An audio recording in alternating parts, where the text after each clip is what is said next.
On question number 8, we're trying to find the solution to the system of inequalities.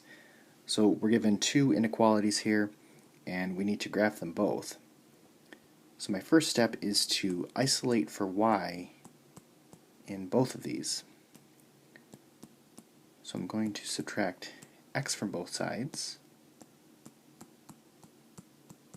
and we get y is less than or equal to negative x plus 4.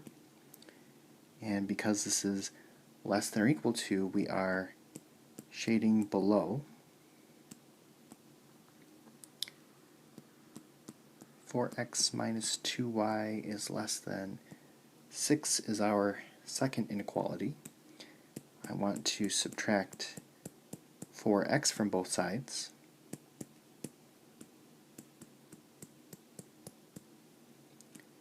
Then I want to divide both sides by negative 2. So we get y, positive 2x, and negative 3. But because I divided by a negative number on both sides, I need to reverse the inequality sign. So we have y is greater than 2x minus 3. So I'm going to be shading above this line. So now I'm ready to type in my inequalities into the calculator.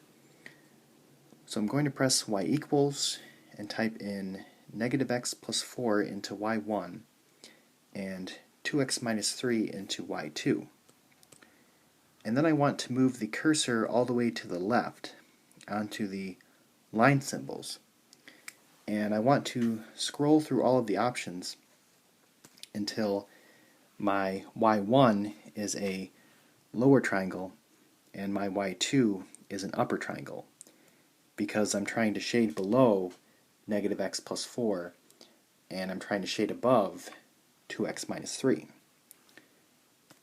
So then if you press graph, this is what our graph looks like. So the intersection of the shadings happens right here. One thing to note is that this line here is actually a dashed line, but it doesn't show up like that on the calculator. So we just need to remember that when we're actually making our graph. Okay, so this line crosses at 4 and 4.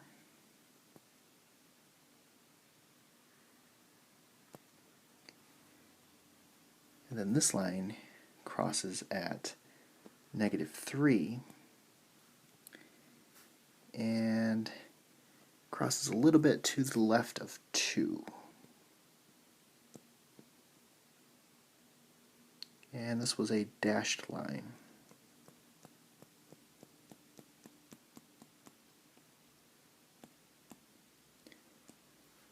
And our shading was right here.